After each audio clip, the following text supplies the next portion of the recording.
नमस्कार दोस्तों, आज की कहानी ठाकुर जी के दर्शन एक आध्यात्मिक कहानी है। इस कहानी को सुनाने से पूर्व मेरा आपसे अनुरोध है कि कहानी अगर आपको पसंद आती है तो कहानी को आप लाइक अवश्य कीजिएगा और मेरे चैनल को सब्सक्राइब भी। तो चलिए दोस्तों, कहानी शुरू करते हैं। एक लड़की थी जो ठाकुर जी की अनन्य भक्त थी। बचपन से ही ठाकुर जी का भजन करती थी, भक्ति करती थी। भक्ति करते करते वह बड़ी हो गई। भगवान की कृपा से उसका विवाह भी श्री धाम वृंदावन में किसी अच्छे घर में संपन्न हो गया। विवाह होकर पहली बार वृंदावन गई, पर नई दुल्हन होने की वजह से कहीं जा न सकी और मायके वापस आ गई।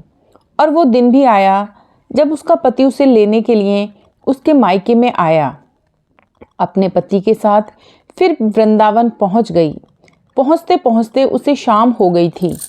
पति वृंदावन में यमुना किनारे रुककर उससे कहने लगे, देखो शाम का समय है, मैं यमुना जी में स्नान करके अभी आता हूँ। तुम इस पेड़ के नीचे बैठ जाओ और सामान की देखरेख करते रहना। मैं थोड़े ही समय में वापस आ जाऊँगा। यहीं सामने ही हूँ, कुछ लगे तो मुझे आवाज़ दे देना। इतना कहकर पति चला गया और वह लड़की बैठ गई। अब एक हाथ लंबा घूंघट निकाल रखा था उसने, क्योंकि गांव है, ससुराल है, और वहीं बैठ गई। मन ही मन विचार करने लगी कि देखो ठाकुर जी की कितनी कृपा है। उन्हें मैंने बचपन से भजा और उनकी कृपा से मेरा विवाह भी श्री धाम वृंदावन में ही हो गया। मैं इतने वर्षों से ठाकुर जी को मानती हूँ, परंतु अब तक उनसे कोई रिश्ता नहीं जोड़ा।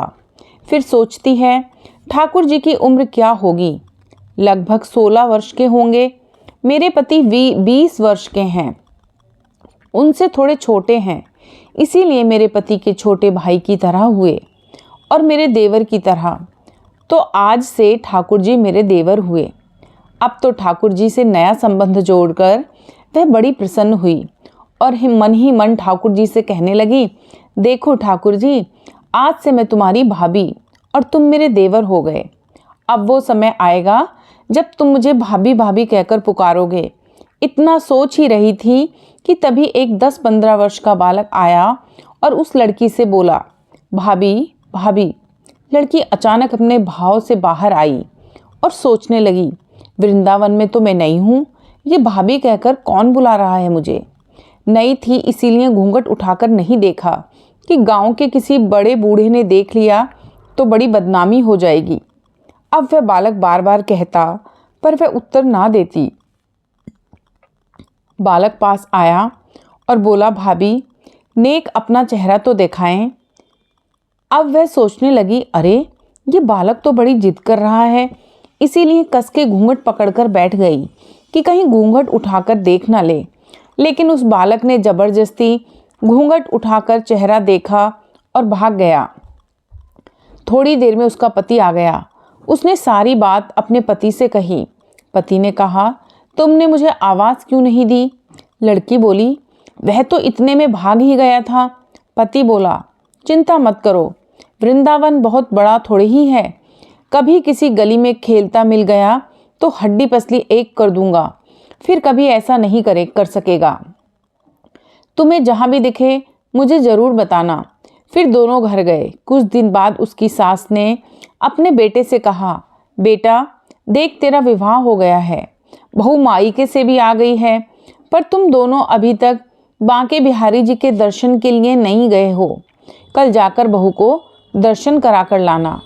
अब अगले दिन दोनों पति पत्नी ठाकुर जी के दर्शन करने के लिए मंदिर में चले जाते हैं और मंदिर में बहुत भीड़ होती है।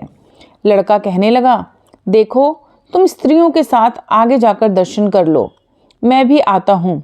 अब वह आगे गई पर घूंघट नहीं उठाती। उसे डर लगता कोई बड़ा बूढ़ा देख लेगा तो कहेगा, नई बहू घूंघट के बिना घूम रही है। बहुत देर हो गई।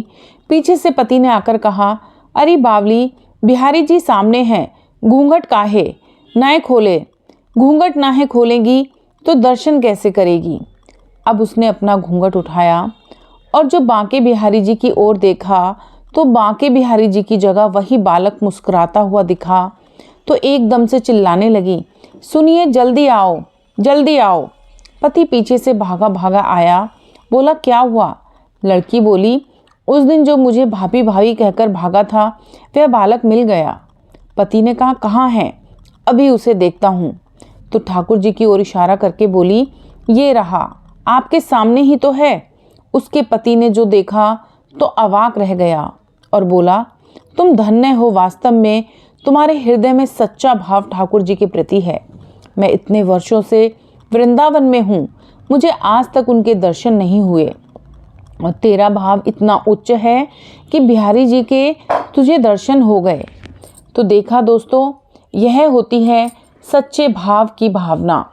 उसने सच्चे मन से, सच्चे हृदय से प्रभु के साथ अपना एक रिश्ता बनाया और उसने, भगवान ने भी उन्हें उसी रिश्ते में, उसी रूप में उन्हें दर्शन दिए और धन्य किया। अगर आपको ये कहानी पसंद आती है तो चैनल को अवश्य ही सब्सक्राइब करें, वीडियो को लाइक एंड शेयर करें और बेल आइकन की घंटी भी अवश्य ही प्रेस करें। धन्यवाद।